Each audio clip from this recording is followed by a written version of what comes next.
Okay, this one's in black and white, but we're going to do something to it. Do some interesting stuff to it. I wonder how big we're going to make it. Probably going to make it 400, I'd say. Let's see what we go, how we go with the zoom. We're going 400. It's quite a small piece. So I'm wondering what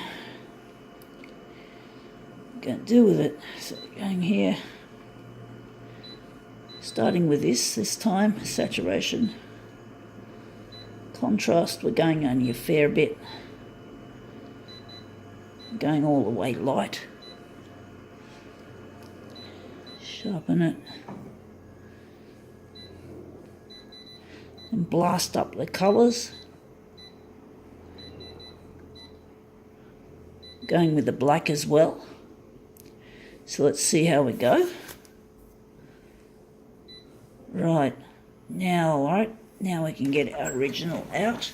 It's a sticker that has the letter H and a lightning bolt and what looks like, whatever that is, a wreath formation. Well, it looks like a pretty enigmatic piece of work. I'll just put it on the glass like this.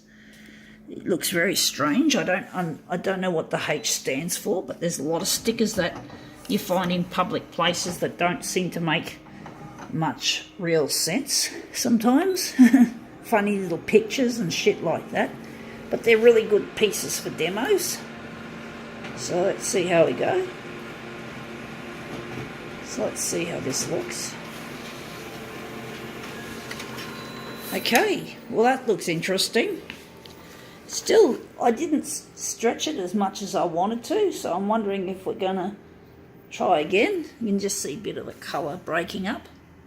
So let's see if we can make a better one than that. So let's just play with the buttons so we don't lose our settings. So we're just going to go and start again back here and see if we can really make this look good. It's not easy doing it at 400. It's a very tricky size to work at. So let's see how we go.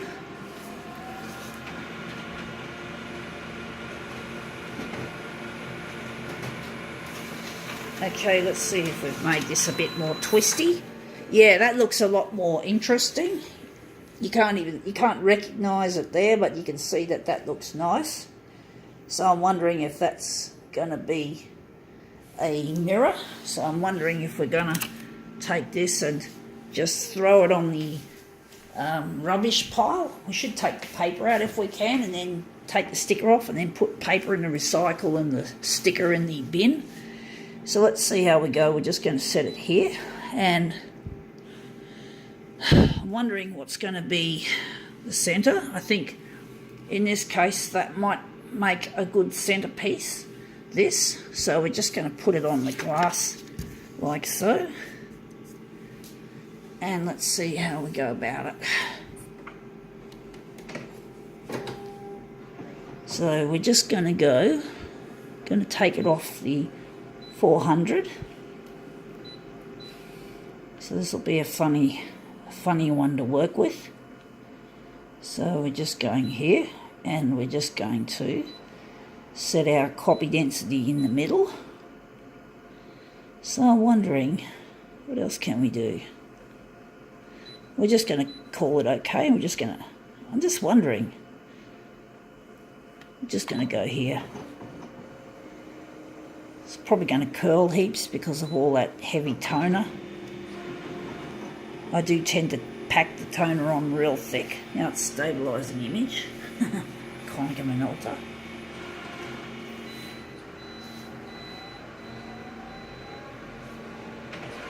It's funny how these copiers often sound like cars. Some of the sound that you hear in this machine is a bit car-like, and so was the old C353. It really sounded like a car, like a small car, like something from the early 80s, like a Mitsubishi Sigma. I don't know the exact version of the Sigma. I'm not a car expert, or I'm not a car enthusiast, so I don't know, but I just remember them when I was a kid. So when I was very young, I remember the old Mitsubishi Sigmas, that came out in, I think, the year 1981. And I'm pretty sure they had that kind of sound like the copier does. That sort of, it's not a very strong sort of a car sound. It's not gutsy. It's quite gutless. But the copier has that kind of whirring sound that sounds like a car, a small car, probably. Or the Mitsubishi Sigmas that I knew were not that small. They were a station wagon. But I get the feeling that the engine was as gutless as shit.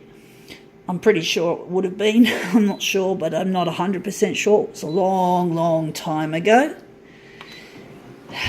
But yeah, I'm pretty sure it was a Mitsubishi Sigma that had that kind of characteristic sound or something similar. Don't know. But it's funny how these copiers have that car-like sound to them. It's really funny. To be honest, I don't drive. I can't drive, so I don't drive. But yeah, of course, I was a kid, especially. I've been in heaps of cars, so yeah. Anyway, we'll just put these together and see if we can make this come up a treat. Just lay them together nice and neat, nice and carefully. See if we can get this one slotted into place nicely.